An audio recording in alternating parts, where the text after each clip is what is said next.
You're watching Screw It on SuppleWine. I'm your host, Mike Supple. I've been getting a bunch of questions about Rosé recently, so I decided it was time to explain it, talk about what it is, why it's popular, how it's made. Now, Rosé is usually best enjoyed in the hot, sunny weather, so it is the middle of winter. Might as well talk about it now, you know what it is, and then you're ready for when the spring hits, you can grab some bottles and see what it's all about for yourself. That being said, you can enjoy it any time of the year.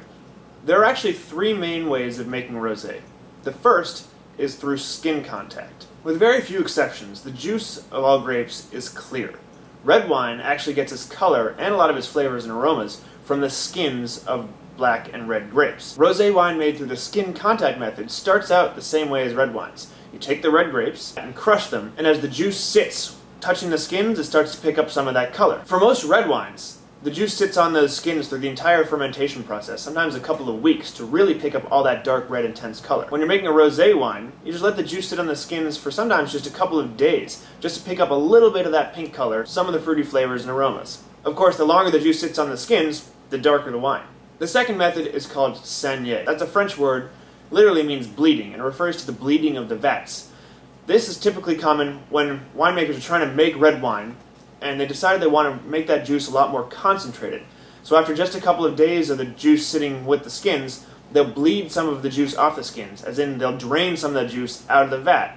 The result is you have some pink juice coming out of the vat that they can then turn into rosé wine. Then everything else still in the vat gets much more concentrated. You have less juice on the same number of skins, so that results in a more concentrated red wine. The final method is not too common, and it's through blending. Essentially just mixing red wine with white wine.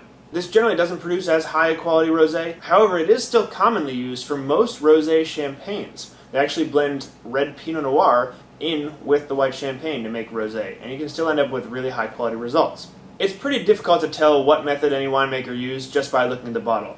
All of these methods can really vary in color and flavors. Rosés can vary anywhere from a very pale, light, sort of pink salmon, all the way to incredibly dark, almost red-looking wine. All rosés are best when served chilled. Treat them somewhat like white wine. You want them nice and cool. They're much more refreshing and crisp that way. In general, rosé doesn't have the same strength and body or tannins of a typical red wine. This is because a lot of the flavor and the tannins come from the skins. So since they have less skin contact, they don't have quite that much power. The style that's popular nowadays is a much more dry, big, full-bodied style of wine. People seem to be getting away from the sugary, sweet white Zinfandels. The grapes that are really popular making these big, bold styles of wine are those that typically come from the south of France: Syrah, Grenache, and Carignan. You can see them coming from Spain as well, as Carignana and Garnacha. Again, they're making dark, heavy, full-bodied, robust rosés. They're not quite as dark as a red wine, but you might see a lot of color, and they're generally bone dry. A lot of acidity, a lot of bright, fresh fruits. What we have here is a wine from Malibu, the Malibu Rocky Oaks Estate Vineyard. They just started making a new rosé called Red Light. This wine is made predominantly from Syrah, but also has Cabernet Sauvignon, a little bit of Cabernet Franc, and a little bit of Merlot in that. And they're going for that big, bolder style of dry rosé, so no sugar.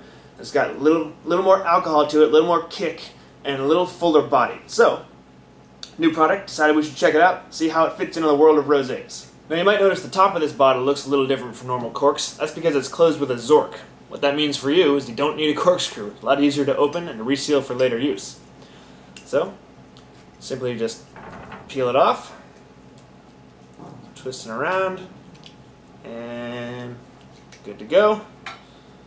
And just pull it out. Easy enough. So, let's see what it's like. Again, you want it at least lightly chilled. I like mine pretty cold, like white wines.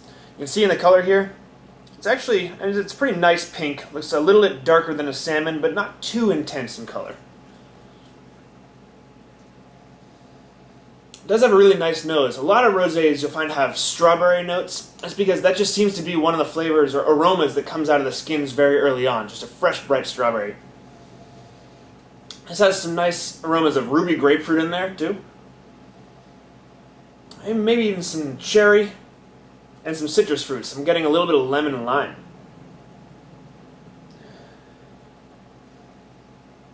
So let's see what it tastes like.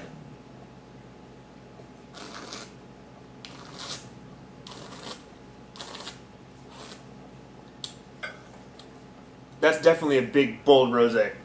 And the first flavors that hit me are like with the aromas, I got that strawberry, but I also get a really nice raspberry kick in there too.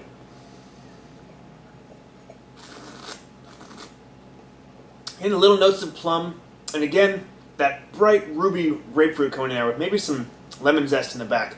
But what I'm really noticing, even though the color's not that dark, it is a very full-bodied rosé. It really fills my mouth. I can feel the weight on the palate.